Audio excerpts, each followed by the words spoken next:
Most are afraid of unknown depths, skirting shores thinking world flat, and with the island girls in celebration of new religion. Nobody led me or said this way.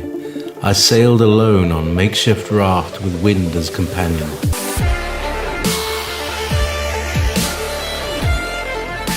Fate for deliverance, confidence enough to assess new disposition. Seekers of lost paradise may seem fools to those who never sought the other worlds. Welcome to Momentary Zen with Zen Garcia.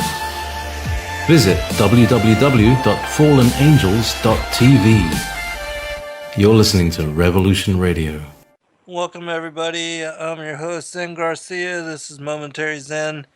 Last week I was talking about and covering how the financial collapse and how terrorist crisis, things of that nature, how they are part of an agenda to bring on the New World Order, and how these things have been written into the protocols as well as other documents which are in connection to the Illuminati and the New World Order, and how the Great Serpent of Zion, how it speaks of this as metaphor for bringing on and entangling the world in the grasp of Satan as the powers, the principalities, the rulers of darkness, the rebel angels, and also the secret societies which are utilized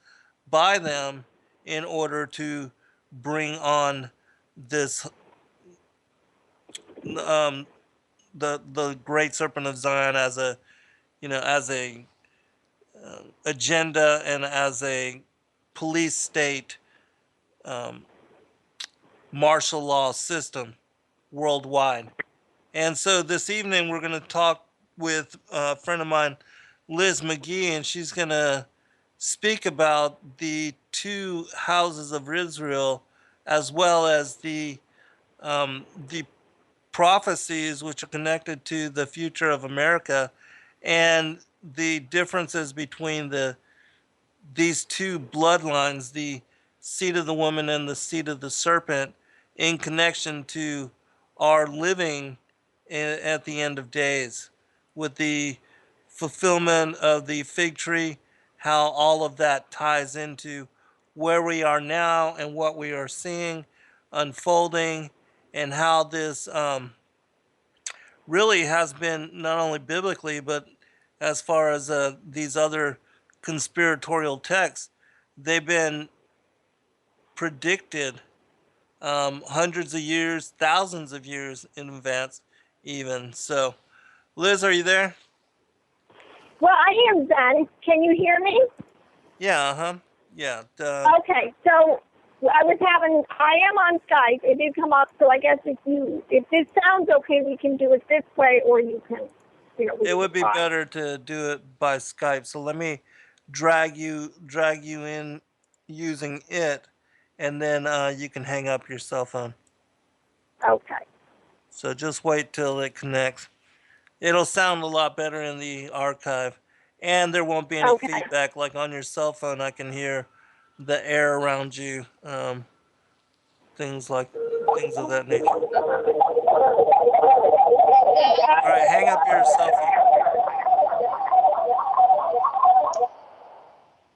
phone. Okay. All right. You there? Yes, I am. Can you hear me? Okay, yeah, much better. All right, so before we begin and go into the different aspects of what you're going to be speaking about this evening, why don't you give people your website, contact information, where you do your YouTube videos, and then we'll begin. Okay. Well, I have a YouTube channel, just my name, Liz McGee, and you could just Google or in YouTube put the name in, and my channel is called Prophecy for the Last Hour. And I have about now about 70 videos loaded. So I've sort of been tracking with you a little bit, and people, these are exciting times. So it's full of information about the last days and Bible prophecy. And then I'm an artist and I have a website, but that's probably not germane to this tonight. Well, I think you do excellent art, and so it wouldn't hurt to mention where people can go to see it. Might as well Well, put that out there as well. all right. Well, thank you. I just you could again Google, just it's www.lisbethmcgee. My actual name is Liz Beth. It's kind of just putting the two together. So it's lisbethmcgee.com for my art. And you could also find me on Facebook. I have a page called Liz McGee Watercolors. Okay, excellent.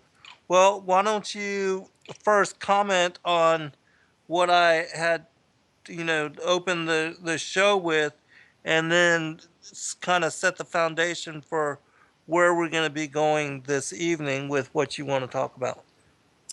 All right. Well, I was listening to your show last week, and oh gosh, my brain now, I can't remember what the title was, the one you had just loaded up, and you were talking like you said, but I have this perspective on, I call Hebraic, biblical perspective on the two houses of Israel. And to me, unless people really understand that piece of the puzzle, it's very hard to kind of figure out who is who, the players, and how prophecy fits.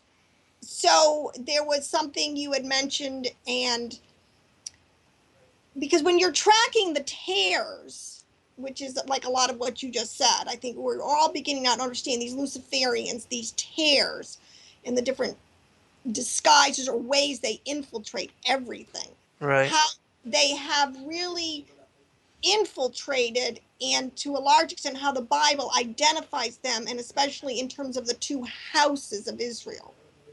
Yeah, this is something I think is very important because, as because I've covered this topic, maybe not in the way that you have, but um, having written my fourth book, Lucifer, Father of Cain, talking about the differentiation between the seed of the woman and the seed of the serpent, and how that differentiation goes back to the parable of the garden, and what even in that show I talked about the Rechabites and how they were linked to those which are now linked to the scribes and Pharisees, but that Joshua had spared, and they infiltrated into the people Israel kind of through that backdoor measure, through deception, and how they have um, now asserted themselves upon all the thrones of the world, the various presidents,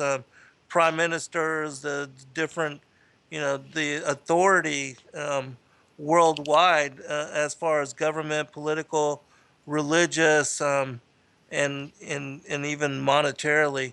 And unless people know who they are, we won't really understand what is going on in the world, nor how to make sense of of all of the current events and the underlying conspiracy side of it. Because unless you can piece that together, and make sense of the propaganda of mainstream news, it just all seems like a random mishmash of just different topics. But there is a whole covert agenda to all of these things. Well, that is the ultimate understatement. And I think my emphasis too on this, as we see the Luciferians and we begin to really understand how they have kept the prison planet, us and the planet, so to speak, under a dominion, or as the god of this world, how Satan has truly created this whole matrix. How like America, let's just start, because I know, I think one of the things that we're talking about was like the Apostle Paul. We were going to talk about two other in this category. The Apostle Paul, he's under a lot of fire tonight, these days.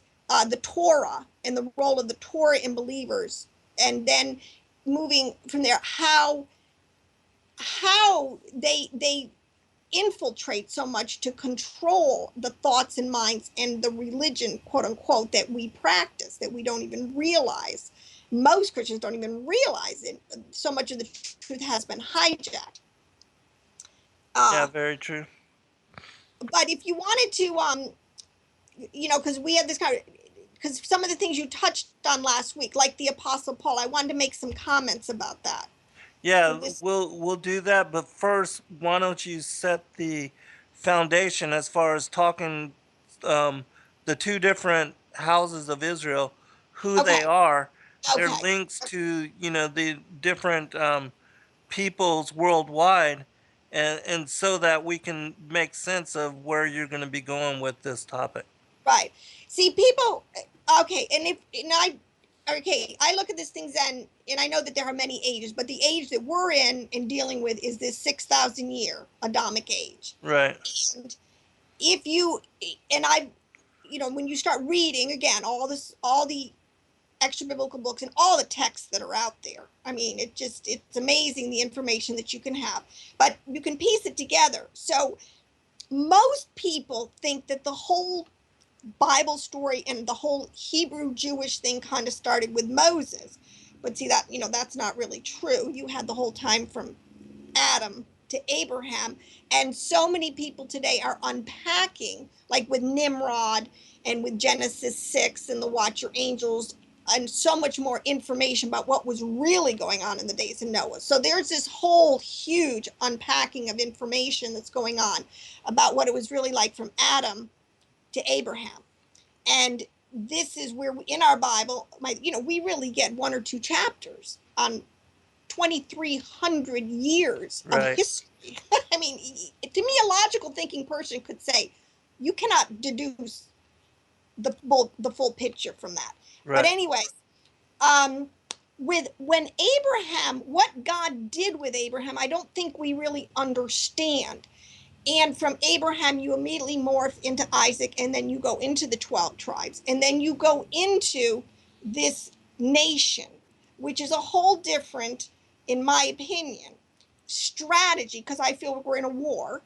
And Yahweh uses different strategies for different tactics. So when God called out, because we know, this is where you and I, Zen, are totally on the same page. I totally understand the seed line, the infiltration into the genetics of man by the serpentine race, and who knows? I mean, goodness gracious. At this point, there's so much hibernization as it was in the days of Noah. So that understanding you have to have. So you have to understand why God, why a pure bloodline is even important. It's not racist. This is something I so try to stress to people, because our war, when Paul says, it's not against flesh and blood, we don't even get it. It's not against flesh and blood. It is against other living souls. This is what the Bible calls them in Genesis, other species that are at war with us. Okay? And we have got to get this. So it's principalities, it's powers, it's spiritual wickedness. These are real, and many of them, in senses, they're boots on the ground. And this is where we get into the tares and the Luciferians and all this kind of thing. But you have to understand, because one of my biggest pet peeves is Satan, because he has really robbed us of this. We immediately think it's racist and it's elitist. Those are the two things that God is not. So when I'm talking about a pure bloodline, it has nothing to do with this racist concept of how Satan always spins it. The pure bloodline is Adamic bloodline. Okay, let's just, okay. So if you understand that that's really what is at stake here. And when he called out Abraham, and when he worked with Abraham, and when he had Sarah, and when they had Isaac, he was back to having, again, a pure bloodline, because what we know now, an Adamic bloodline, what we know now that Nimrod already, and this is all happening within 300 to 400 years after the flood, totally hibernized, again, much of mankind, to the point where, and this is why I love the story of Abraham, because he's so much like us today.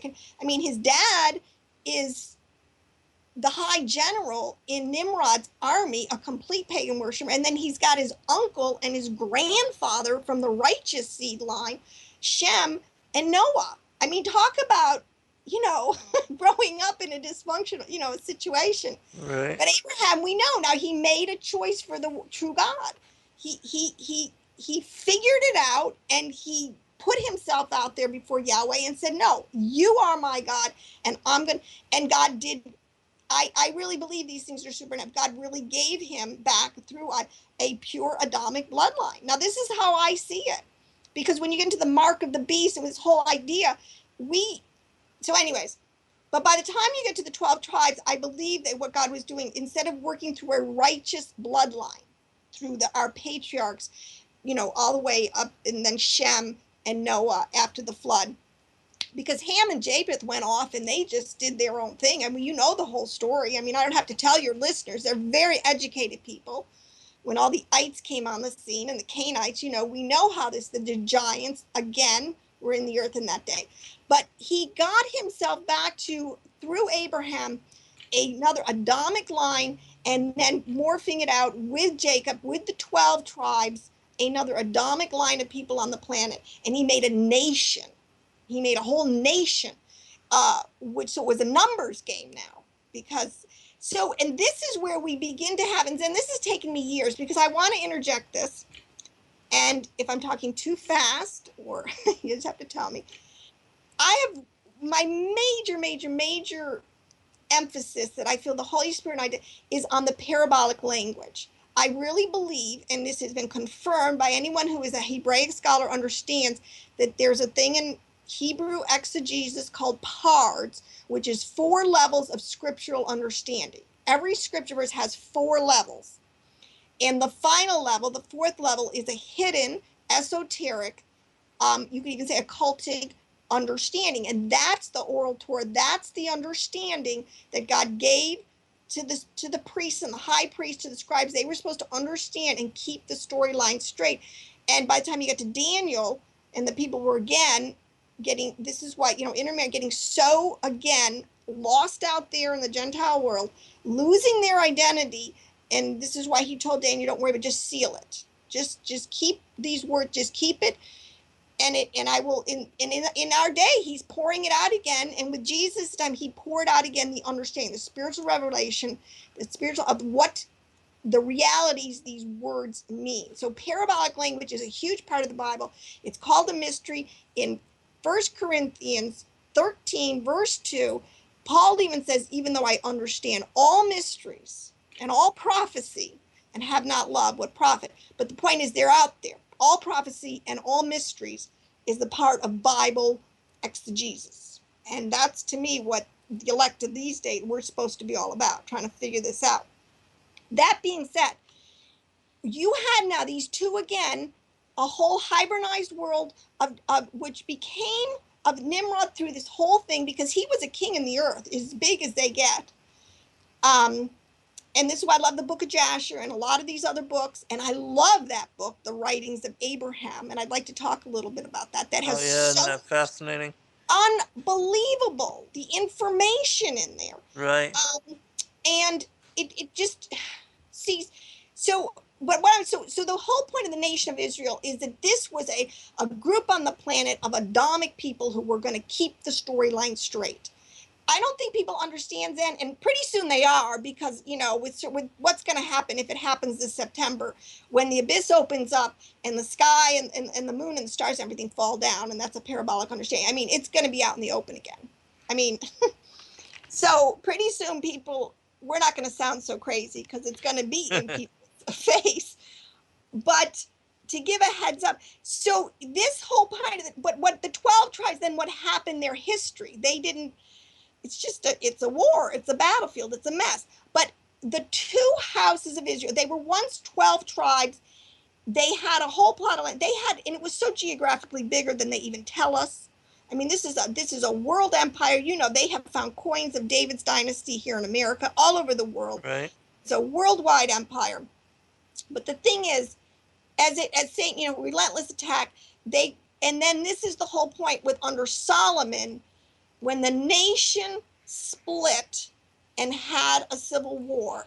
And after Solomon, the nation divided, and you had two, this is why I call the two houses. See, people got to know their Bible history. They became totally separate nations with their own governments, their own kings, their own religions, their own prophets, everything. I mean, I don't think people understand how separate they became. And we're at war with each other in much of the Old Testament. You can see this. So that, then what happened to them? So the Jews that are over there in the land of Israel today, technically, these people, by and large, Judah is the tribe of Judah, and Levites and Benjamites that have stuck it out. This is the southern kingdom. Now, I know there's a lot of infiltration. You got the whole, Jews that say they're Jews, they're not, synagogue of Satan, the Zionists. I mean, I'm not saying, but by and large, and this is what Paul said, he said, my people, Hebrew, the Hebrews, he was of this he was a Benjamite. So when he's saying that these people have kept the covenants, they've kept the writings, they kept it. So we owe them a huge debt. But today in the land, by and large, and I know a lot of people are going back and but by and large, that, because they had the scepter, because Judah, and Paul, it's prophetic, because Judah got the scepter blessing of the firstborn, the kingship, and they kept it. The other 10 tribes, that's a huge body of people. We don't understand how many millions of people were in that body of people when the Assyrians came in northern, and this is the whole, at like 200 years after Solomon split, it did not take them very long to apostatize. You can see America apostatizing, in 50 to 100 years. It's not hard to imagine. And they've got so apostatized that God, basically said, that's it. Now, what he did, he divorced them. And this is where so much of the language of the Bible we don't understand, and you got to understand, you really got to understand Jewish divorce laws and the whole bit. He said, that's it. I'm done with you people. You're not going to follow me. You're not going to follow the program. You're just going to do your own thing. So fine, go out there. He dispersed them to the nations. This is the seed that was sown. This northern kingdom is known in your Bible, in your Old Testament, especially starting with the prophets, and this is the age of the prophets, as the house of Israel, the house of Joseph, the house of Ephraim. This is the northern kingdom. This is Samaria. This is all the different ways the prophets describe this demographic group of people. And there's so many people unpacking this today, again, tracking their genealogies, where they went. And this is another fascinating story. And I was going to do a rabbit trail. I won't. So, but this group of people were dispersed to the nations, their genetics, and this now in hindsight is a brilliant plan. Then this tells me, this is the best story when people understand how God, when he says that all things work together for good, he's not kidding. No, our Yahweh is so unbelievable and so zillions of steps ahead of us that seed now is in everybody. This is why Abraham's seed, he said, I'm going to make you a great nation, and your seed is going to go off into all the earth. Well, he wasn't kidding. And for a purpose. Oh my gosh. So but these peoples and this group, they did go everywhere. Now, there have been dispersions. What people need to understand, even in Moses' time, I think you can read in the Scripture what his brother-in-law took off and went at one point. The tribe of Dan took off and went a lot during this. I mean, all through, even before Jacob, during Isaac's time, some of these families went off, and this is coming out, and we're unpacking some of it. But there have been a lot of other dispersions, but the major one, the two, even the house of Judah, the southern kingdom, when they were disciplined by the Lord, they went to Babylon, but only for 70 years, or actually technically, I believe 66 and a half years, they came back to the land. They've never lost their national identity. Unfortunately, the northern kingdom lost their identity, But if you read the prophecies in light of this, especially in Hosea, where he talks about he would woo them, he would remarry them, he would enter again into covenant with them, and this time they would go from calling him master to calling him husband. So the New Testament Christian, to a large extent, are Ephraimite lost sheep. This is what Jesus said when he said, I have come for the lost sheep of the house of Israel, because in the restoration of all, he had to get his people back. So now, and this was always the plan, but to understand so much of the Bible prophecies, like America, we're not Babylon. This is the thing. We have tons of Babylon in us. Wherever there are tares, there is Babylon. I mean, it's just, and there's a lot of tares here. There's a lot of Babylon, but we technically, and this will be my last whole little piece of this. When you understand, and I think you do, Zen, especially when you read the writings of Abraham, the importance of the firstborn, and how Noah was a firstborn, Shem was a firstborn. Jesus is the ultimate firstborn, and along with that, the priesthood.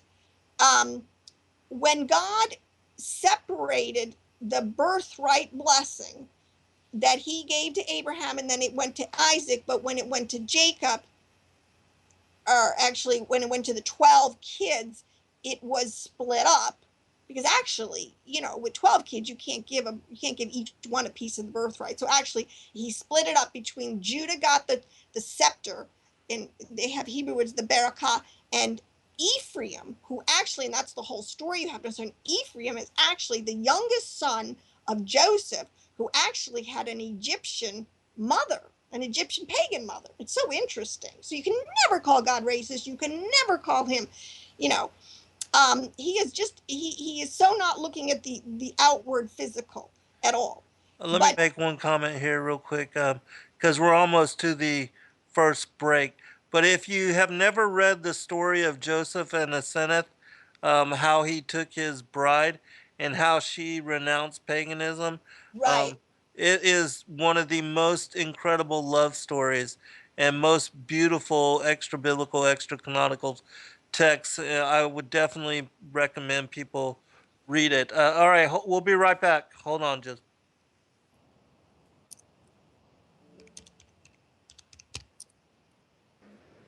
All right, welcome back, everybody. For those that may want to at another time read the story that I was talking about, Joseph and Asenath,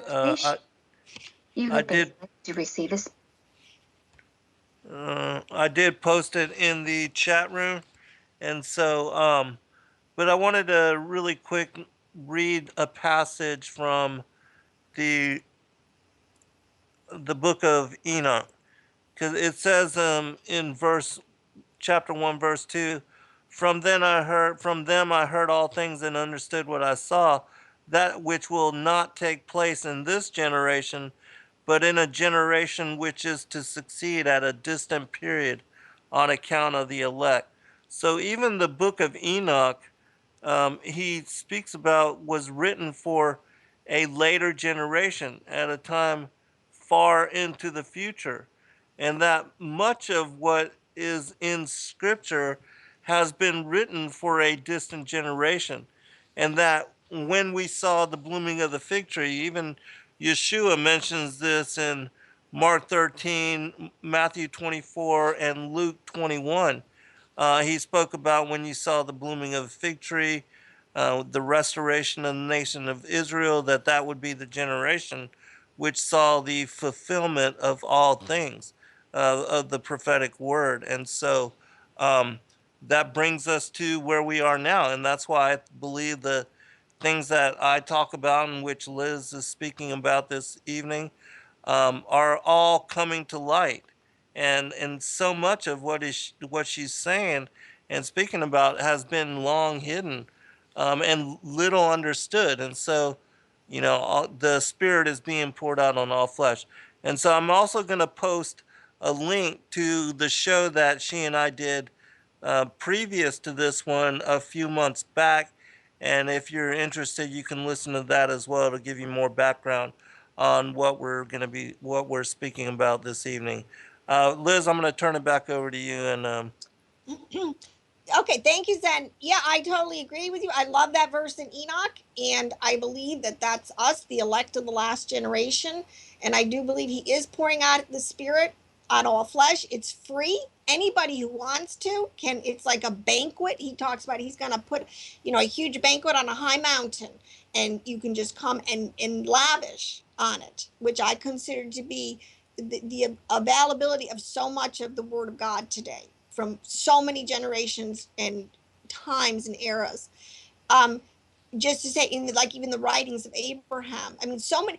This is a whole side discussion, but so many of these texts that are coming back, I'm like, what were these people holding on to these all these centuries for? Right. It's fascinating. I mean, this is a fascinating story. Oh my gosh.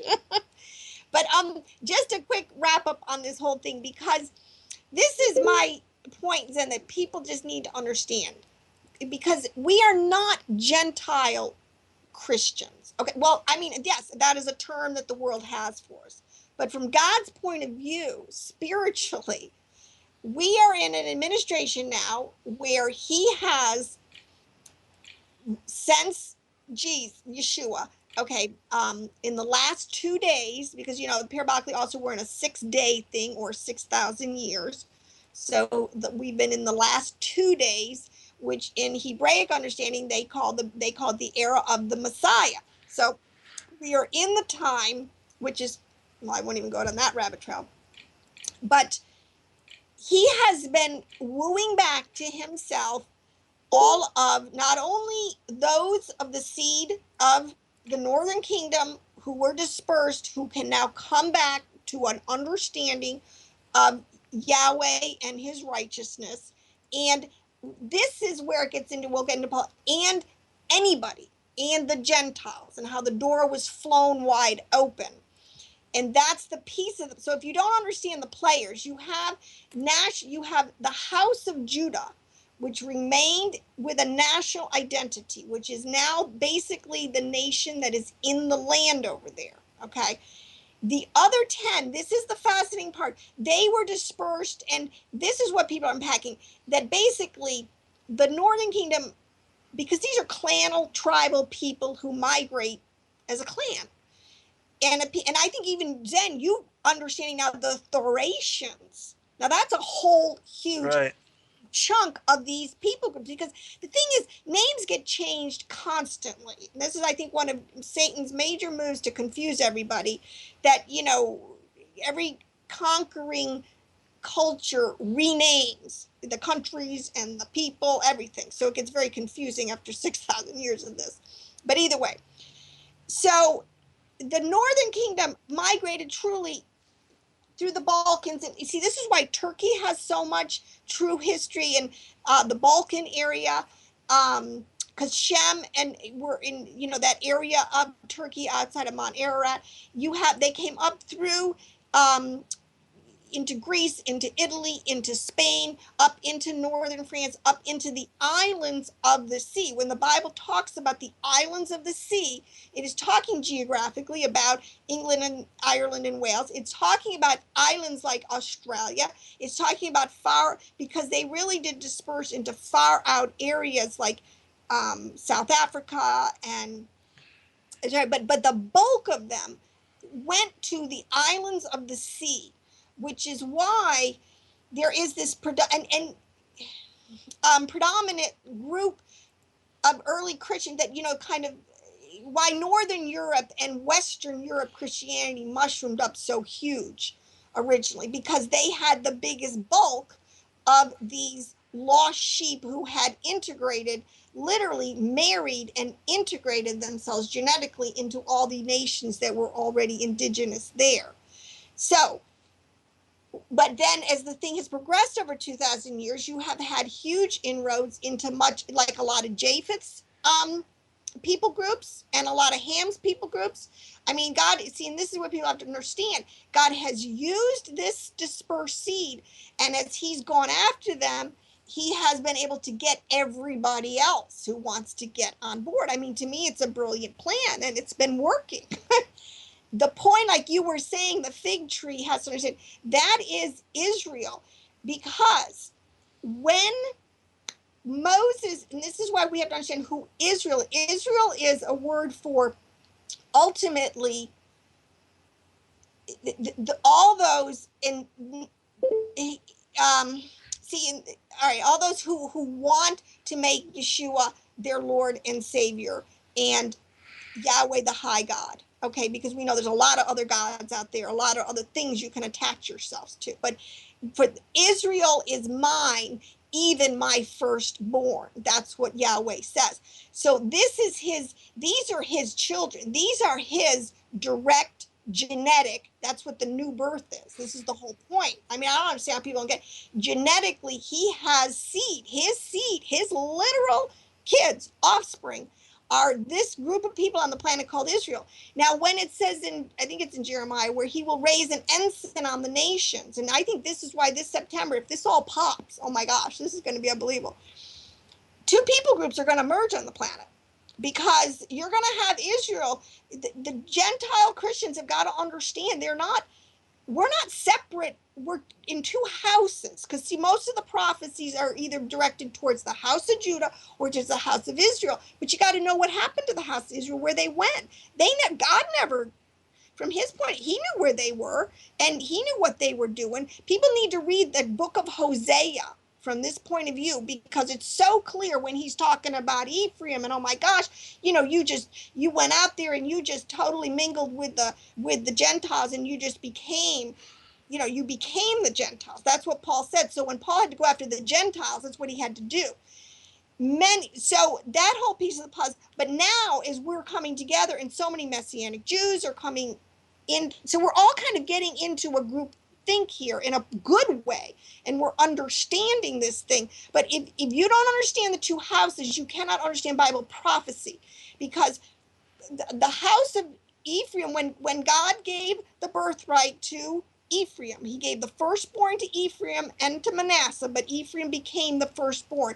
That part of the blessing was a blessing of material wealth and national superior, and not national superior, how do I say this, military superiority, like that was like, so Judah had the kingship. They were always going to have a line of kings. The Levites had the priesthood, but Joseph carried with him an eternal blessing of abundance. So people wonder why America, and this is where there's a governmental aspect to this blessing, where so this is what Joseph represents. When God increased the nation, or he stored up all this grain, and just, it's so prophetic, all this grain and wealth, and Joseph had to administer it. We represent the governmental, in its best case scenario. Not like we've ever done it well. We've had total entitlement. We don't even know what we're doing. We don't even understand that we're fulfilling Yahweh's plans to bless the nations half the time. Our breadbasket, our prosperity, none of this stuff was for us. It was to fulfill Bible prophecy when he said, I will bless you. He wasn't kidding. He blessed. I mean, Britain was a lot of nations, but no nation in the history of the world has ever been blessed like America. And in my mind, so that's done. God fulfilled his promises. He blessed the righteous remnant seed of these people as they went out and they came back to him.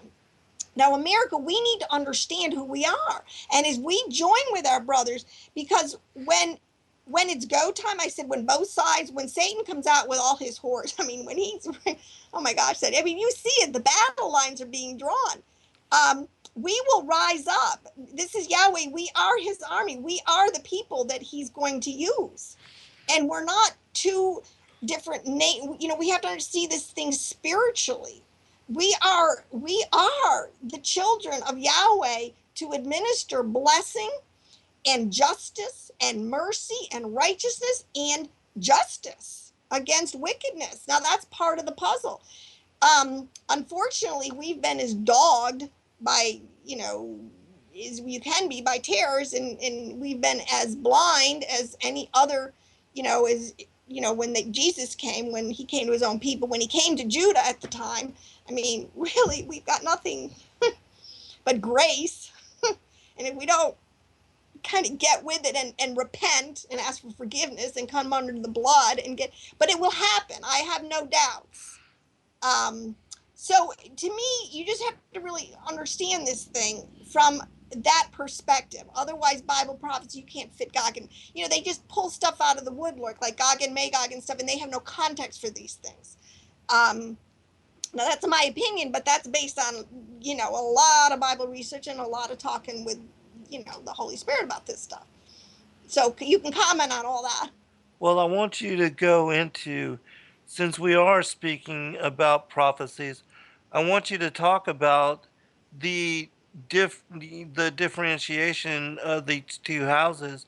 They're coming together and how that ties in Okay. with Bible prophecy, Okay. as Well, well as you had been mentioning of events that are possibly lined for this September, because there seems to right, be a lot of signs pointing to September as a possible right, window for a lot of unfolding. So, right. I know that's a whole show in itself. But see, I think that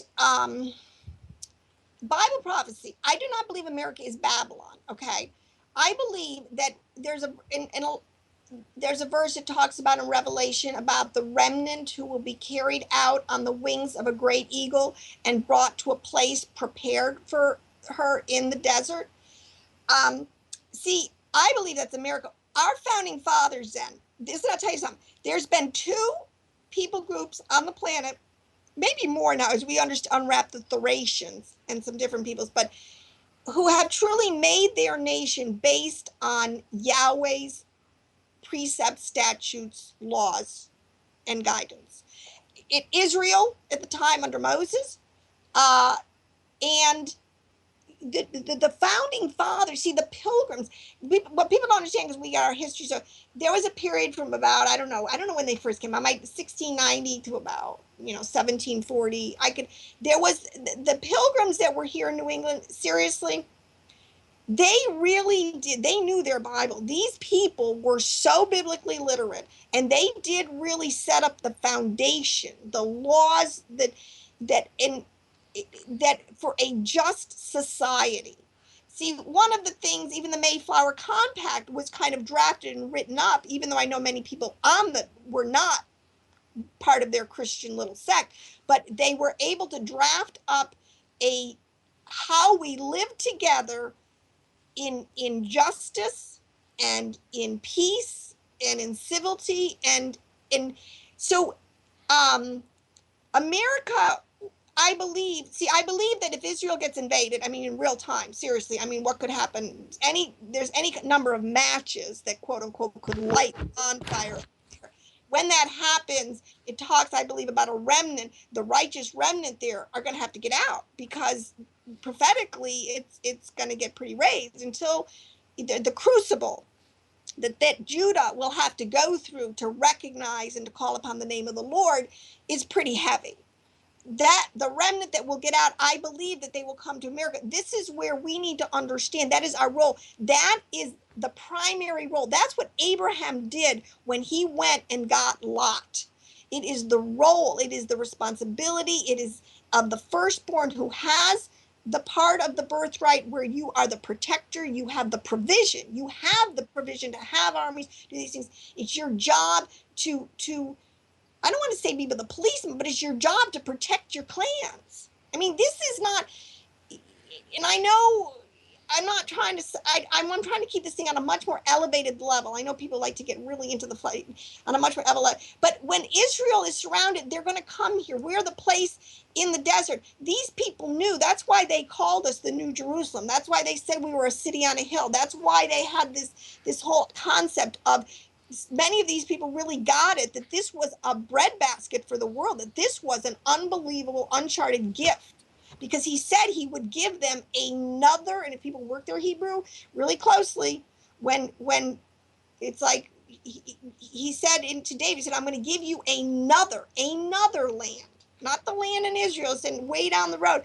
It's the same word that Eve used when she got Seth. She said, I've got another in place of. You know, we know that Abel died. Well, she got another son.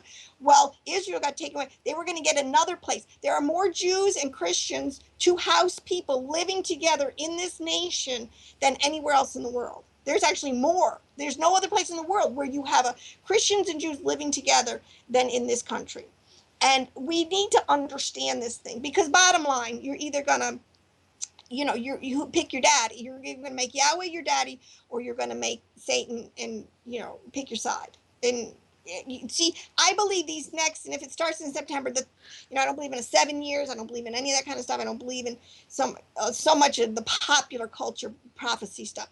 But I believe it's at the time, the tribulation, of so much pressure being put on the harvest. They have to decide. There's more people that live today than have ever lived in all of the time. People have to decide where they want to spend eternity. And it's going to be like the fire heated up to the point that tomorrow is not going to be a given. You know, you don't have 70 years or a whole lifetime to decide, oh, do I want to believe in God or not? You know, it's going to be crazy, and you're going to have to make a decision. And that's all by Yahweh's plan, because it's a harvest. It's done. You better get in the barn, or if you're still standing in the field, you're going to be taken. And I don't think that's a rapture. So this is an important time, but we are going to be, I truly believe, the house of Judah. When we come together, we will have God's blessing to be a place of refuge. See, if we can kick these tares out, what we got to do is we got to take back our country, but not as, oh my gosh, neoconservative Republicans or whatever. We've got to take it back as truly Yahweh's children, understanding He's given us this and He will protect us, He will provide, and we will be a place of refuge in the time of this insane chaos. We are not Babylon. I wish people would read their Bible. Babylon represents not only the system, but truly, if it is true that it's more of a Muslim, and I think you can make this case now, the real conflagration, so to speak, will be, because Satan, he always makes the two sides and then makes them come at each other. You will have, Zionist Israel against Islamic fundamentalism. And then they probably will really be the match that just lights the whole thing on fire. But to me, that's the way I see it. So I see great hope, and I see the verses. And when you understand the parabolic language, this is all couched parabolically, much of it.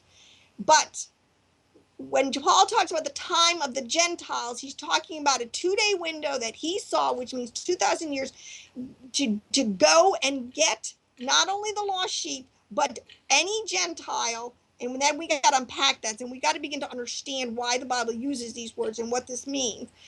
Anyone else who wants to come in, and then we're one new man. This is the whole point. You're neither not Jew nor Gentile. It doesn't matter. We are the children of Yahweh. We are the host, the armies of the Lord. Hey, there's a question from chat room from Watcher Ruth. She wants to know what you think as far as Babylon, whether it's a place or a heart issue. Well, that's a good question. And was that it? I didn't mean to jump in. Was that?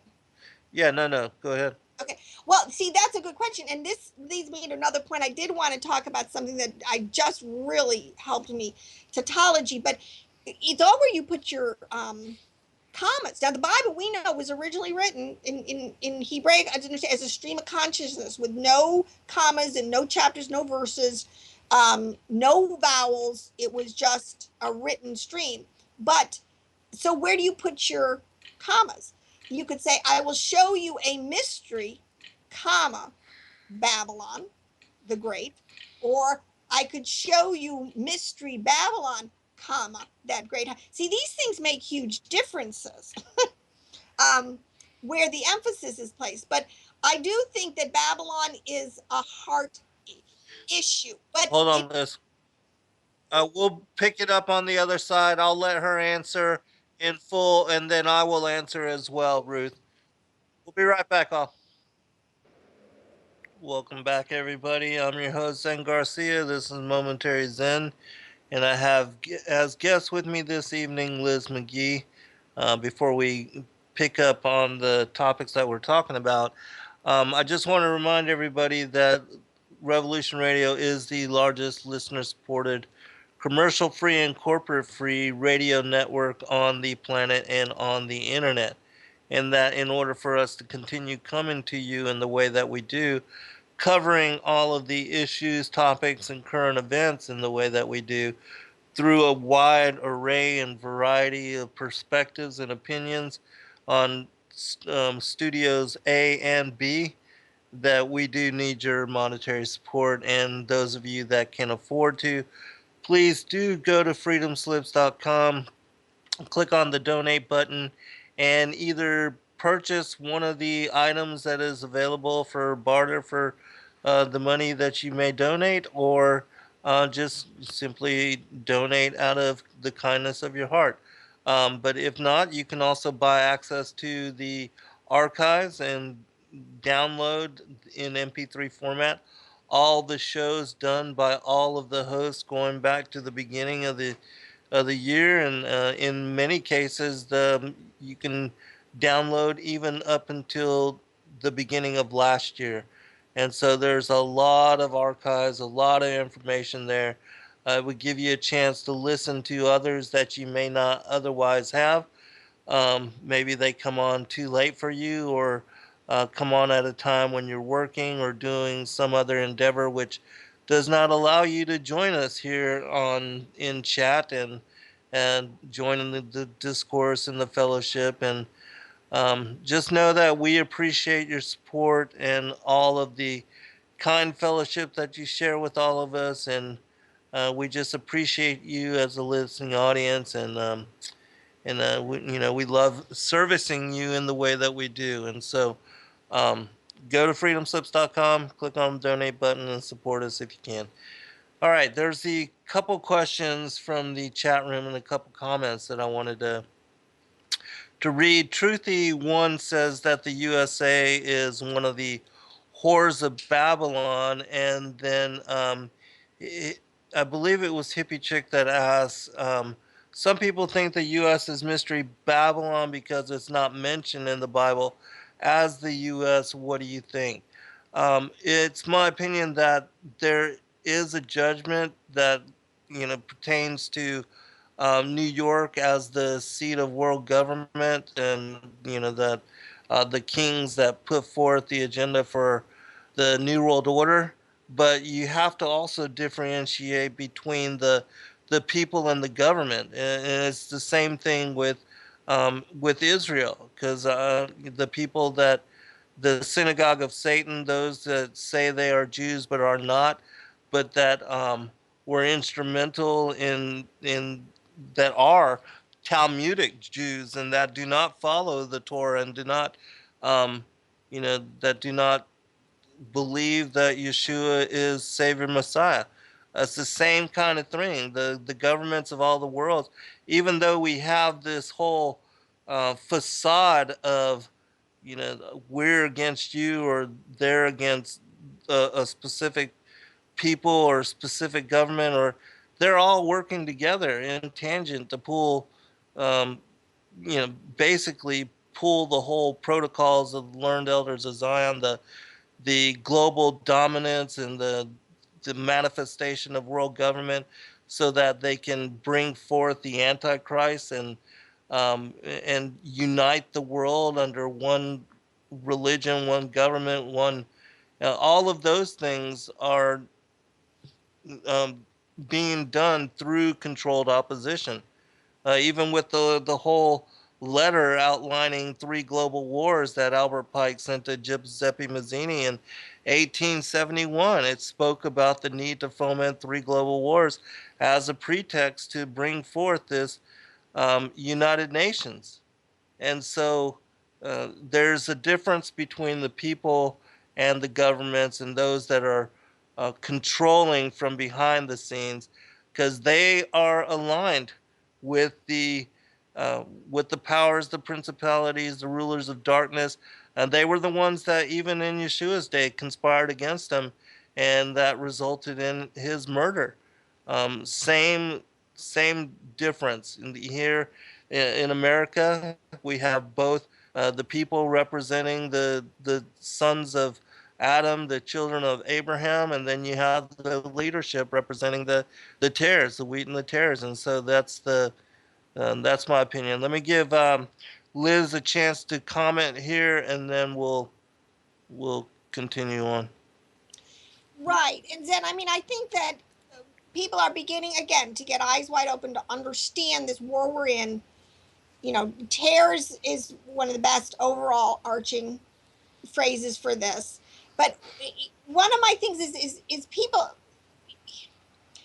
there are still more of God's people than there are of the tares. And what I think is we tend now, Satan, because especially the media, I mean, he just is just strutting around. He's so big and bad and everything he's going to do. Everybody's like just so enamored with all the big bad things that Satan thinks he's going to do.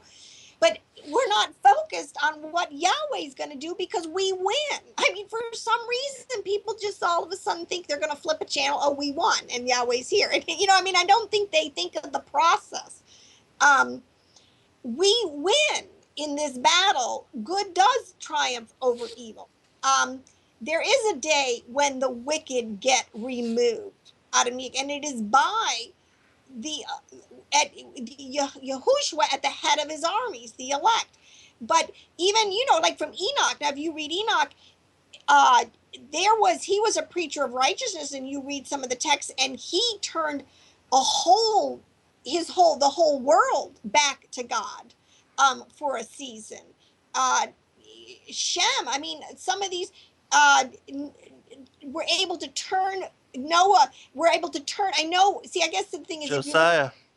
Yes, there were many. I guess the thing is, it says, you know, how does it go? The seed of the woman, seed of the serpent, you know, you will bruise his head. He will. To me, the way I look at that is sort of a Hebraic idiom. Sometimes they'll be up. Sometimes you're going to be up. I mean, that's kind of really the Hebraic idiom, in my opinion, of what that really means. You know, that also goes along with that. The Dead Sea Scroll, the wars of the sons of light and the sons of darkness. Right. Because it's a back and forth battle for 7. It's a back and forth battle. Yeah. So we need to start focusing. I'm like really done with. I mean, let's just get September over with. I say, like, game on, bring it on. Those who know their God will be strong and do exploits. I mean, I'm not really. I'm kind of done. I've kind of figured, you know, to a certain extent, figured out we're not ignorant of Satan's devices, but I think we need to kind of refocus now and look at the prophecies and find our promises. See, okay, so back to Babylon, that question, let me just say, see, when you study this out, Babylon is a code word. It represents something, but what does it represent? Egypt, and this is something that I've really begun to understand, Zen, and it's helped me a lot. We are triune beings. We are a body, a soul, and a spirit. And a lot of Bible verses, you know, is it talking about the body? Is it talking about the soul? What's it talking about? Egypt is sort of, when they were in bondage in Egypt, that was, because a lot of in the Hebraic things, the journey is you got to come out of Egypt and you got to come out of Babylon and then you got to cross the Jordan. Okay, that's sort of in a geographic, that's the journey. Okay, but you've got to bodily come out and of Egypt, which is an oppressive, because it represents the fact that they oppressed the people physically, bodily, made them slaves, okay, and took away all their rights and freedoms and everything. Then in Babylon, and this is where it's a deeper and it's an even more insidious and it's an even more hidden bondage, because it's more in the soul category, what they were doing. I mean, some of this stuff, like when you had on Carolyn Hamill and the other gentleman, escapes my head, my mind. Dave, I mean, wonderful people. But, you know, just listening to her stories, but Babylon merchandising souls. I mean, we got to start to understand this stuff. You know, we're really nothing but the most sophisticated computer programs that anybody could ever devise. Our soul is so sophisticated, but the point is Lucifer knows he is able to totally infiltrate our soul and hibernize our soul and do things in our soul category that is so much even more, you know, what to say, the body is going to die and decompose, you know. Don't worry about those that kill the body. Worry about those that, you know, that could put soul and body into hell. So Babylon, to me, now Babylon has geographic headquarters, like you just said. See, the thing is America, but then you gotta understand, the tares did not found us. I do not believe that in the beginning. I do believe that God sent good wheat here in the very beginning. I do believe that the people groups that came here, for the most part, the pilgrims and some of these really were on a vision and a mission from God to begin to stake out the other land. I can't stress that prophecy. That's a whole teaching in and of itself, because God knew the way world history was going to be. There had to be a place, and there had to be a place for Him to bless His remnant. You know, He promises, but. So we can't always be focused on the tares. They're here and they grow together. I mean, this is the point. We're all one big mix in this field, because the seed was sown in the field, which represents on the earth. We're these things that are growing, and we're growing together, wheat and tares. But the end times, like I was saying before, is going to be such a crucible that it's going to separate the wheat and the tares, where it is going to be you're going to be able to separate. There is going to be a separation now. So in Babylon, governmentally, I mean, I do believe that the original, and I know the founders, some were Masons and all this kind of thing, but I think, again, God, I don't think all of them were Luciferian child sacrificing, some of these dark. I think that many of these people were just deceived and just clueless. Most of this is what Paul says, the blindness that is on both houses is something we have to begin to understand. We're as blind as anybody. We keep picking on the Jews, Judah, for being blind to the Messiah. Well, we need to start looking at our own blindness. Pull the mote out of your own eye, or the beam out of your own eye. But see, when I look at the prophecies, as we come together and understand, because one of the things that Moses said when he went to Pharaoh and he said, on authority Yahweh, the Most High God, and Pharaoh, see, these people were not stupid. They knew who he was talking about, the Most High God. You're to let God's people go. And Pharaoh, because he thought he was so big and bad, it's like, no, come on, I ain't going to do that. But after a series of confrontations, he did. But the point is, we're at that place again where we need to come out of Babylon. People need to understand and that's why I can't wait for Enoch. And I believe the witnesses will be Enoch and Elijah. I literally believe these people. I don't know how it's all going to play out. I do believe in Enoch and Elijah, a leadership for us at our time. We have a lot of, and much of it has been stolen too, because when you read so much of the Pseudegraphia and write so many of these other works, and you realize how deeply spiritual, how deeply provided for, and how deeply entrenched in culture that our people were, our patriarchs. That's why I love the writings of Abraham, because it really gives an understanding and a separation of not living a totally separate from the world. There have been times where we have done it very well. Unfortunately, we're not in that season right now, but it's our own fault, Zen, because, we totally fell asleep at the switch. We let our blessings become our snare, and began loving the world and just like Israel. So anyway, so I believe that Babylon, but I also believe that geographically, the city of Babylon, you go back to Babylon, you go back to Nineveh, you go back to the cities of the plain, you go back to the land of Nod, you go back to the Canaanites, you go back, that area geographically is and by the sea of, the Reed Sea, down there at the bottom in the Gulf of, by Iraq at the bottom, I can't remember what the name of that is. That geographically, there are some portals there. I mean, I do believe in this whole concept that there are definitely places that it's much easier for demon or let's say otherworldly supernatural interface. Does that make sense? Yeah, and I agree with that. But if you look at what it says about Mystery Babylon, about it, there being the economic power of the world, that's Yeah, but America. it wasn't. Yeah, but we could lose it. Look at Tyre. It once was the king of Tyre. He was once that was once the New York City of the world. Just because it's here, and the other thing is, God judged Tyre. I mean, actually, Tyre is actually under the sand.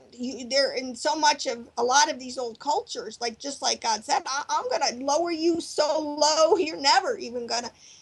Like Babylon in the last days will be raised so low, she will never be inhabited again. Right. So yes, is it geographic? But is it geographic to the tares? They have territory in this world, obviously, right? But so do we. Okay, and that's one of the whole principles too behind private property. If you read your Torah, the whole point is this is why it is a big deal.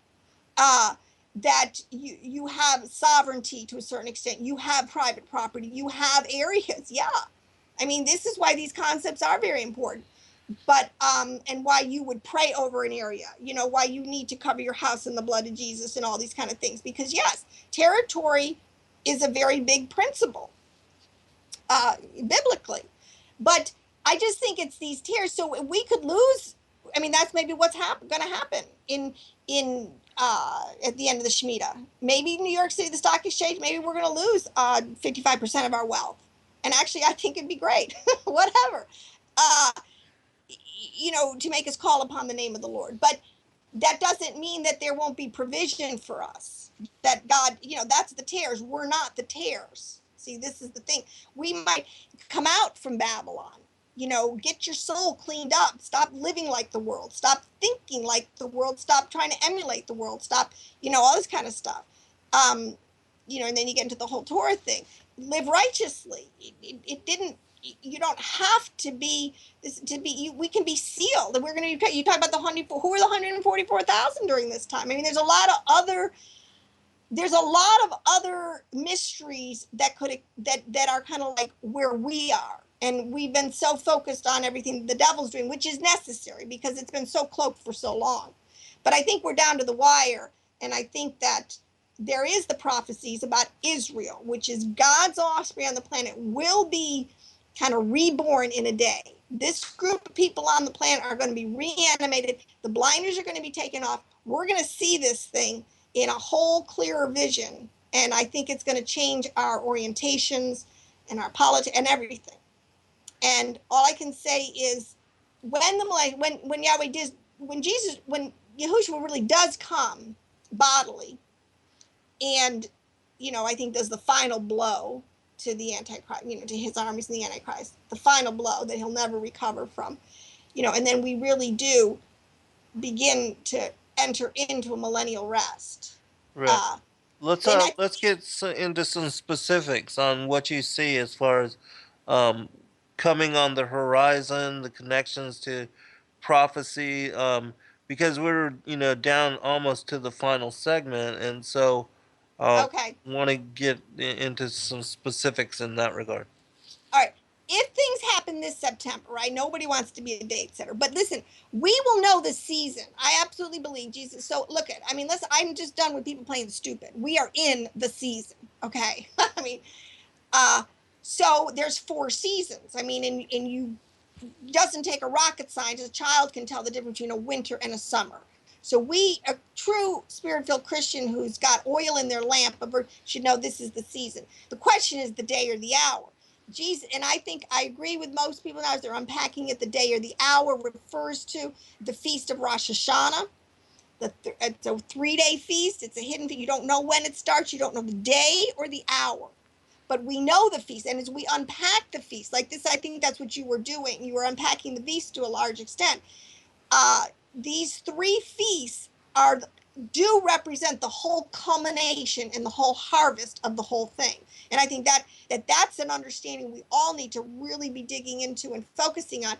I happen to believe there's no rapture, a secret catching away, none of this stuff. There's only, in all my Hebraic, there's only one thing. There's a resurrection rapture. I call it a resurrection rapture. So if you're dead, you're resurrected. If you're alive, you're changed. There's no other option. That's it. And that's for everybody. This is my opinion, the first resurrection. See, then what happened when Jesus, in my opinion, according to the Hebraic understanding, because it's all agricultural parabolic language, there is a spring harvest and there is a fall harvest. Jesus, the spring harvest, he took the souls that were in the pit up to heaven with him. When he went down to Hades and he opened it up and he took all the righteous that were there up to paradise. That was the first. That was the spring harvest.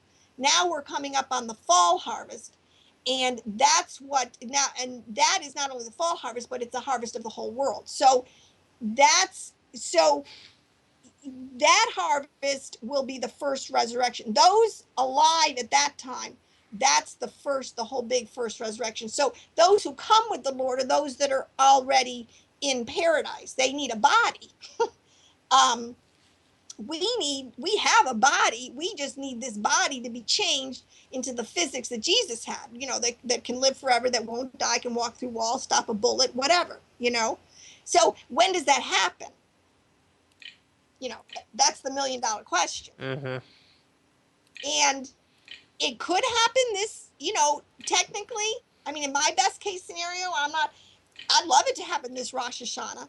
That means it's a level playing field. That means when the abyss is opened, and I also believe this parabolically, because the sun and the moon and the stars that's not like the real sun we see up there. So those are talking about principalities. Those are gonna fall. Everything that Satan has under the earth and in the heavens, all his hordes are going to come together, unfortunately, on our earth plane. And to me, Yahweh, come on, it's got to be a level playing field. That's why I think the Dead Sea Scrolls, if we're resurrected, raptured, but see, then there's a lot of other scripture verses you have to factor in. So it is very hard to figure out. I do admit that. But I just, maybe I'm too much of an optimist. Believe for the best, prepare for the worst. Right. Nothing wrong But with that. so we will have to see. But this is definitely a time to be prepared spiritually, to be watching on your guard. And I'm certainly not going to be watching TV on Rosh Hashanah. Let's put it that way. I mean, my gosh. So we will have to see. But I think America, I don't know if it's just the elect then. Then you get into this whole, we were talking about this, there are different players in this thing. The elect, are they different from, because you made a comment, there are three, you're in the four, what was the word? Before the foundations of the world, he knew us. You were the elect, you were one of the fall, or you were one of just sort of watching on the sidelines. Right. And that to me is being played out. See, so you're either one of the elect, you're one of the watchers, you're on that team, or you're just one of the harvest in the middle that is going to get harvested right now. Again, you're going to, you just can't be sitting on the fence forever. Right. Yeah, because whereas we got new opportunity and, incarnating the flesh, then those that are lukewarm will be spewed out this time. So get off the fence, people. Absolutely. Absolutely. This is not the time. So, and that explains the virgin that doesn't have oil. But if this is the last time, I did want to just touch on the Paul. I didn't know if you wanted to go there a little bit. Oh, yeah, that's fine. But hold that thought because we're almost to third break. And before we get there, why don't you give out your contact information, your Facebook, YouTube again, real quick. Okay. Hold on. We'll pick it up on the other side, and you can do that, and then we'll go into wherever else you want to cover. All right. Be right back, everyone. All right. Welcome back, everybody, for our final segment. I'm going to go ahead and turn it over to you, Liz, and let you run with it. Before you go into whatever you want to talk about, do give out your contact information, Facebook, YouTube, all that. Okay, well, thank you then. I have a YouTube channel. It's under my name, Liz McGee, and it's called Prophecy for the Last Hour. And I have, probably about 60, 70 YouTubes of, much of the information that we've all been talking about. But one thing I do say, I have a lot of this, and I just did a couple of videos. Now I'm really unpacking the two trees in the garden, and especially sort of from the parabolic language point of view, because I did just, so that before I go into that, so that I have the YouTube channel. I'm a watercolor artist, and if people want to support my art, you can, I sell prints from my website or originals. It's www.lizbeth, my full first name, lizbethmcgee.com. And I have a Facebook page of Liz McGee Watercolors also. So as I tell people, my day job, yes, I paint watercolors, but every other minute I'm into the text or into, all this great feast that is available for us today, seekers of truth. But have been starting to unpack what went on in the garden, because that's, again, you have to have that understanding to understand what's going on. And the two seed lines and how, but from more of the parabolic language of the two trees, the Nakash being a tree and Yahushua being a tree, because people are represented parabolically as trees, and forests are people groups or nations. So and then how it means like the cedars of Lebanon, or the oaks of Bashan. See, I'm pretty convinced at this point that the prophets spoke in a language that we are absolutely clueless to today. So much has been changed. So to understand how, because Jesus even said it, he said, I'm going to speak to them in parables, and they're not going to get it. It's going to be really just a nice moral story, which is a whole part of the Bible, which is nothing wrong with it. But we're talking about the hidden mysteries.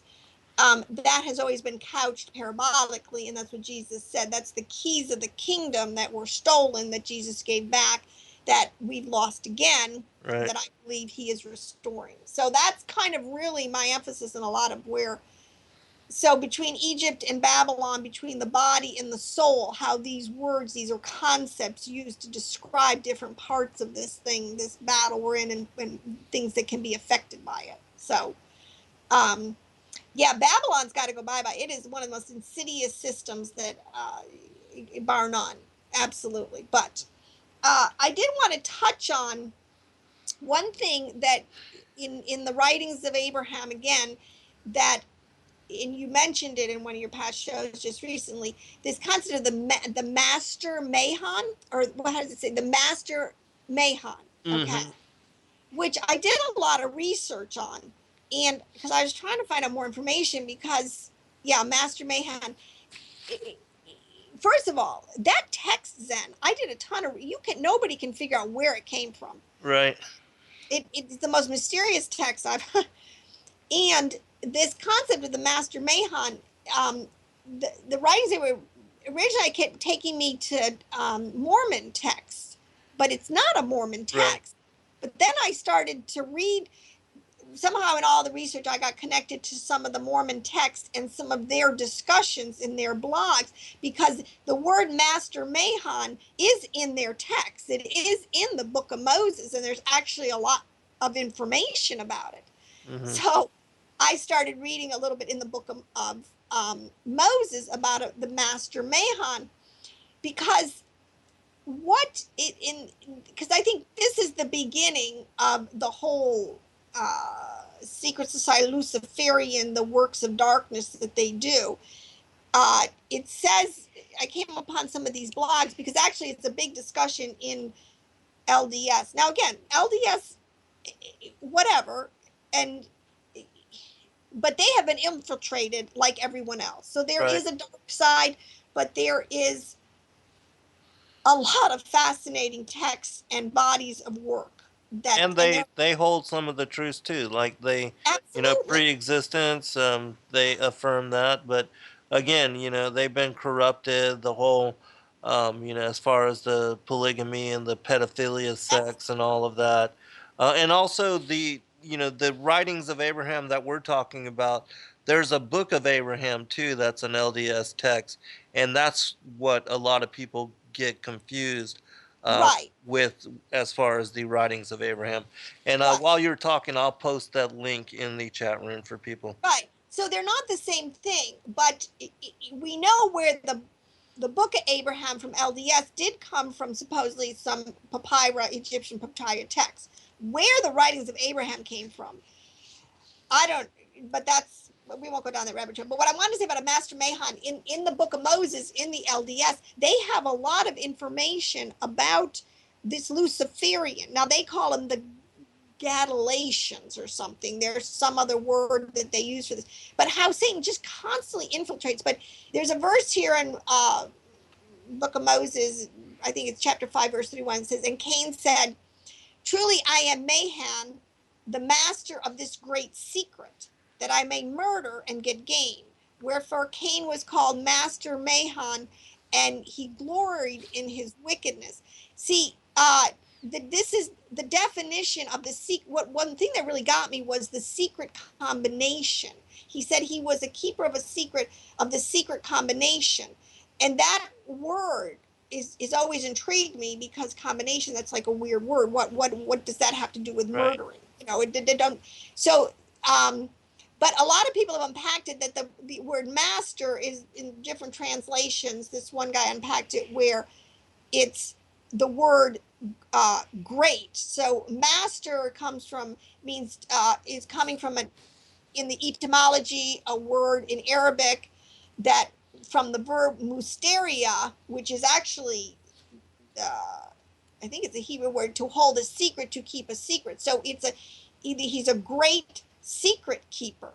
Okay, the Hebrew word for keeping a secret is I think it's musterian in the Greek. Okay, but he goes into all these in Arabic, English, Greek, Sanskrit. They all have the M-A-H-A, maha, meaning great. So a great secret, and the secret is of the secret combinations. Now, then, this is a whole rabbit trail, but this is another whole time I'd like to unpack this with you into the hybridization. I think there's this information here, and that even the Watcher it carried on. These people have some information on hybridization that is way beyond. Am I making sense? There is Yes, something yes. in the secret combinations, but this how they maintain a superiority over us is got to be in this secret combinations business. This is something that still has to be more unpacked. I will probably do some more teachings on it, but this, again, going back to the Nakash and Eve, and how Satan was able to infiltrate through the Nakash into her genetics, and it's just been a mess ever since. So I'm unpacking it parabolically, and until people really understand, again, I know, and even Christians out there, my brothers and sisters, this is probably the last hiding place that Satan has, and I know Christians fight against this tooth and nail, and some of the most people I respect immensely who are doing great works for God out there fight against it and fight against you. It's got to stop, because this understanding has just got to come front and center, because we will never really understand the war we're in until we understand. This is, to me, in the mark of the beast. That's a genetic marker. Now, I know the beast, we know that he has a political and economic bondage, that he can put us into everything. I mean, religious bondage and economic and health. There's nothing they have not infiltrated. But taking all the onion layers away, I do believe the mark of the beast finally comes down to a genetic marker of who's your daddy. So that's kind of the way I read that. And people are just gonna, that's why it's the new birth to me, is it's free. You can get Yahweh's genetics for free. I don't understand people. But that's a whole interesting, and I don't think you've read too much. I've never heard you speak too much into the Mormon texts. Well, I have covered quite a few of them. But yeah, no, it's not something that I've talked a lot on. But I want to make a comment real quick. Since you made mention of that you thought the mark of the beast was a genetic marker, it's interesting to me that in my study of these two different bloodlines, these seed lines, there was an individual, and I'm not going to mention his name, but his a doctor, and he's been anonymous, but he's been talking about how the elites believe that they have three-strand DNA, Right. and that their genetics are different, and that they believe, that their mother is Eve, but that their father was not Adam, but was in fact the Nakash, the serpent of Genesis chapter 3. So that whole study, which is part of my second edition of my fourth book, Lucifer, Father of Cain. It's fascinating um, um, document to read up on and to understand its connections with this. And so perhaps the mark of the beast is this three-strand DNA, this parasitic that mimics a third strand DNA, that, there is some Right. anomaly to the genetics which defines them as the children of Satan and not the children of Yahweh. All right, but It's go ahead. I do see everything on a genetic level, because also when it talks about, Daniel talks about iron and clay, when you Right, unpack that symbolically, clay represents Adamic. We are made of the dust, the right. clay. Iron, according to Hebrew, is a word sididios, I think is. It's oh, and I wish I had my notes in front of me. It's like a sulfur. It's like a brimstone. It's like a nakash. And actually, in slang, they call it iron, or they call it in slang the droppings of the serpent. Oh, So wow. iron totally represents nakash genetics. So it's a mingling. This is of nakash, of and Adamic genetics. That's what the mingling of the iron and clays. And then but see, then this is gets, oh, but this is another whole, I tried to talk about this one time. The whole, what gold, this is alchemy. There's so much under the radar of mixing, of secret combinations. Mm-hmm.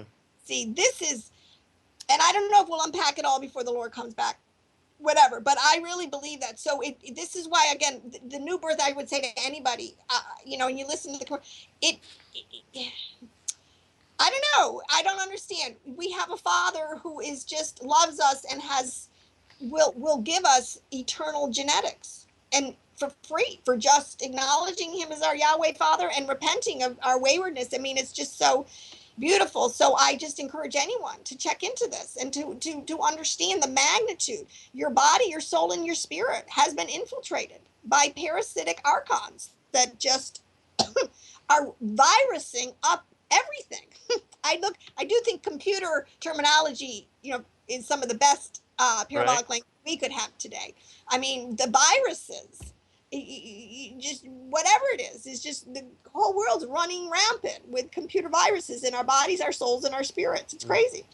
I But like the word in the Book of Giants, miscegenation, which speaks about the corruption of the DNA, the genome.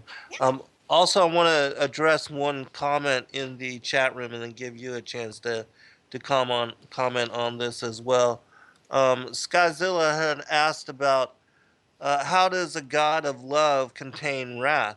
And this goes, same thing with any parent that has raised a child, especially if you have a child that somehow gets involved in, like, say, shooting up heroin and runs wayward and goes crazy and then starts to empty your bank accounts and, steals your car.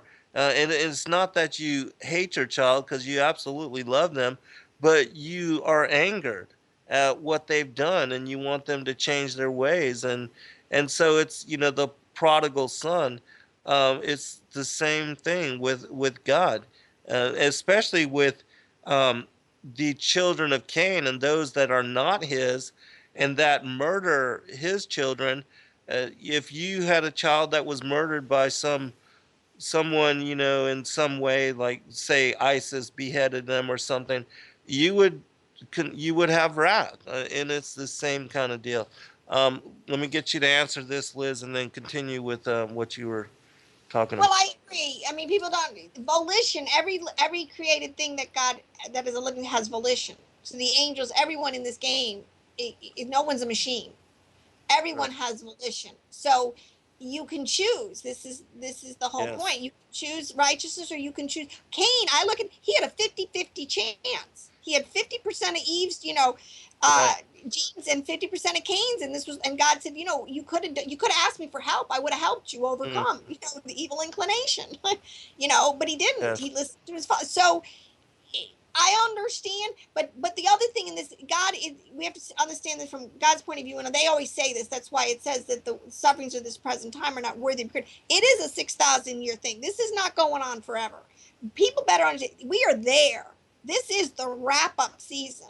It's going to be fast. It's going to be swift. It's going to be chaotic. It's going to be glorious. It's going to be amazing. But this is it.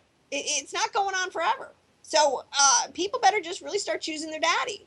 There's just no getting around it.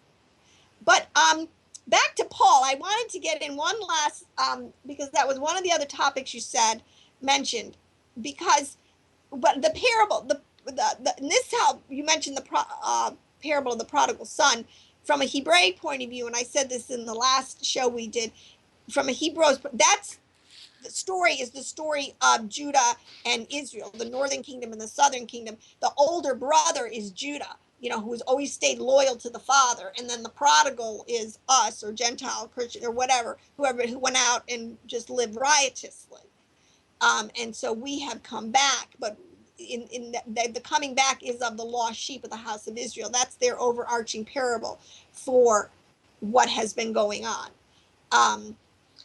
But I want to say with Paul, people have to understand who Gentiles are. And I guess this is the next thing that has to really be unpacked then, is the names, because it's all over the Bible. Who the cattle, the behemoth, the rems, the creeping things, the birds, the Hebrew words, the omphs, and the nakash, who is the tannin. It's a word, the serpent, the dragon. These are all players. In the parabolic language. And then you have the Adam. I didn't want to say this last thing about RH negative blood. I have to throw this out then, because my personal opinion on that is, I think that's Adamic. That it would have to be Noah, Shem, Adamic bloodline. That's all that's left. Everything else, that's what I think. Okay. But we won't even go there. Oh yeah, no, that's fine.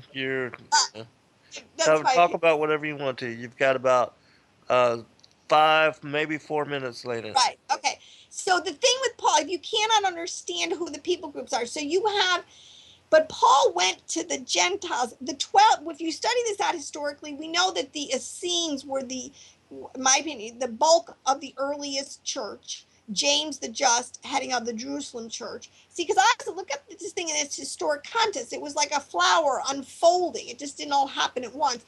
And people, they were people just like us, trying to grasp the magnitude of the prophecies that are happening in their generations, just like us. We're trying to desperately figure this out. They were trying to figure it out. But, so the Essenes, but then it morphed very quickly. But the 12 apostles, see, Paul was not born in Israel. He was born in Tarsus. He was a Roman Jew. The dispersion at the time, geographically, probably for about 500 miles all around Jerusalem, you had conclaves or communities of Jews, in even 10 tribe Jews, that were still trying to live Torah and would go to the festivals and try to stay connected to Jerusalem. And those are scattered. They would be called the diaspora, the scattered house of Israel and the house of Judah. And they were known. I mean, these pockets of people were known. So when the 12 apostles went out to preach, they went into the known areas. See, they were sent to the lost sheep of the house of Israel. They went to these pockets as far away as India, down into Africa. We know they went to Egypt, and up as far as Ephesus and all around. But Paul, what started to happen after about 20 years, especially with the baptism of the Holy Spirit and things, they began to see that God was pouring out this grace and this new birth on, quote unquote, the Gentiles. And this is a whole revelation. And this is what began the great divide, so to speak, between the house, or the Jews today and the Christian today, why we don't understand what's going on. Because what Paul saw, and by revelation, and he said, I see a mystery, how God had, now he began to see how it was going to play, that the seed had gone out into the Gentiles, into whole places where they lost their identity, and by going after them and preaching the gospel farther and farther out to the othermost parts, he could bring in all the Gentiles. Does that make sense? Mm. See, people understand, but Paul, he wasn't a false apostle. But the thing is, there's a statement that says that every man is supposed to remain in the calling wherewith he's been called. If you were not called, or when you heard this gospel as a Jew, a circumcised Jew, if you were called as a circumcised Jew, you could still practice your messianic Nazarene Judaism in that context. But if you were called as a Gentile, you didn't have to pray. This was the whole point. Jesus put an end to offering and sacrifice. And now that's how I read that verse in Daniel. He's the sacrificial lamb. It's done. There is no more temple, no more need for a temple service of and a Jerusalem city to go to for offerings and sacrifice. Boom, it's done. The lamb was sacrificed. So as Paul is going out preaching to this people, understanding we got 2 more days, this gospel's got to go out like ripples in a wave, out and out and out and out to the farthest most ends of the earth. These in Jerusalem, and the other thing is, they were told prophetically that Jerusalem was going to get razed and to get out of town, and they did. The most closely listening remnants got out of Jerusalem and were not there during the sacking. But then we know the house of Judah stayed loyal to their, were under blindness. Okay, but here's Paul going out to the Gentiles. I believe that the council of the Jerusalem council, where now Paul is preaching and God is pouring out his spirit, and it's evident to everyone that God's not being a respecter of persons in this thing. What are they going to do? They know the temple is going to be raised. They know prophetically what's going to go on. What do we tell these people? And I believe this is where you get the Didache, and I believe this is where you get this concept where people are stay where they're called. So if you weren't called circumcised, you don't have to get circumcised. If you weren't called as a Jew,